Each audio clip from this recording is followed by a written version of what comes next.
여러분 안녕하십니까? 포항 MBC 뉴스입니다. 방학을 마치고 많은 학교들이 개학하면서 신종 코로나 바이러스 감염증 확산 방지에 비상이 걸렸습니다. 교사와 학생들은 마스크를 끼고 수업을 했고 도교육청은 오늘부터 최근에 중국을 다녀온 모든 학생과 교직원을 학교에 나오지 못하도록 했습니다. 김철승 기자입니다. 개학 첫날 학생들은 마스크를 끼고 등하교를 했습니다. 교실 풍경도 평소와 달랐습니다. 수업을 하는 선생님도 듣는 학생들도 모두 마스크를 착용했습니다. 선생님은 평소보다 목소리를 높여야 했고 학생들은 답답함을 견뎌야 했습니다. 처음엔 답답했는데 쓰다 보니까 괜찮아지기도 하고 건강을 위해서라면 마스크를 쓰는 게 건강에도 좋고. 학교 측은 교실 뒤에 마스크와 함께 손 소독제를 준비해 학생들이 수시로 이용할 수 있도록 했습니다. 전교생이 모이는 개학식과 졸업식은 열지 않기로 했습니다. 다가오는 졸업식도 우리 많은 사람들이 접촉을 피하기 위해서 교실 졸업식을 하기로 예정하고 있습니다. 하지만 현실적인 어려움도 따르고 있습니다. 수업 중에는 마스크를 착용한다 해도 밥을 먹을 때는 어쩔 수 없습니다. 제한된 시공간이라 밀접하게 앉을 수밖에 없는 것도 문제입니다. 방과 뒤 운동장에 뛰어노는 어린이들에게도 마스크는 뒷전입니다. 노력해도 한계가 있는 것입니다. 도교육청은 마침내 중국을 다녀온 지 14일이 넘지 않은 모든 학생과 교직원들에게 4일부터 학교에 나오지 않도록 했습니다.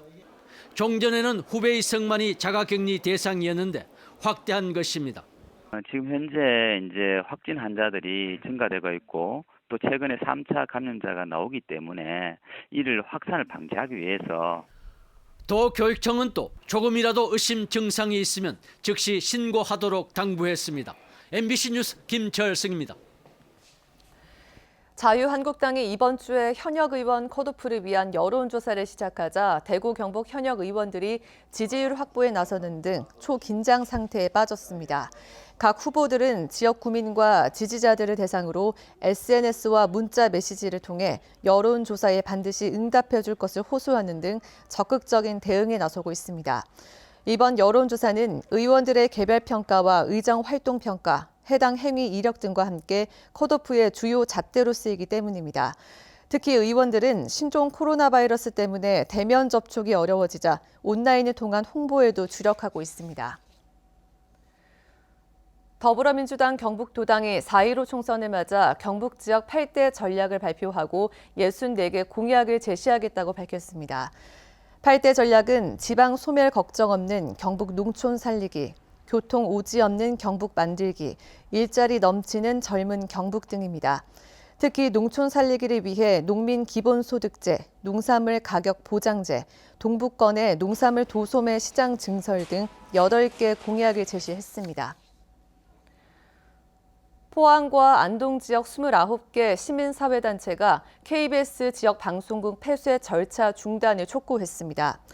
KBS는 어제부터 대구 총국의 7시 뉴스 확대 편성으로 을지국인 포항의 경우 취재 인력은 2명, 카메라 인력은 1명으로 줄었습니다. 열린 사회를 위한 안동시민연대와 민주노총, 정의당 경북도당 등 29개 시민사회단체들은 국가 균형 발전과 지역 시청자 알 권리를 보장해야 할 공영방송의 책무가 아니라며 도지사와 도의회가 나서라고 요구했습니다. 경주시는 이달부터 형산강과 북천을 잇는 철도변 완충 녹지에 대해 토지 보상을 실시합니다. 보상 구간은 철도변 동천동과 황송동까지 2.5km, 13만 7천여 제곱미터입니다. 경주시는 보상이 끝나면 사업 실시 계획 인가를 통해 동천 황성 구간의 녹지 공간과 산책로, 운동시설 등을 갖출 예정입니다. 경상북도가 농촌 관광 활성화 사업을 본격적으로 추진합니다. 대구 경북 관광의 해인 올해는 22개 사업에 100억 원을 투입해 우선 농촌 관광 체계를 구축하고 인프라를 확충할 계획입니다. 또 다양한 관광 상품 개발과 홍보 마케팅을 통해 2023년까지 농촌 관광객 1,000만 명, 외국인 관광객 15만 명을 유치한다는 목표도 설정했습니다. 이상으로 포항 MBC 뉴스를 마칩니다. 여러분 고맙습니다.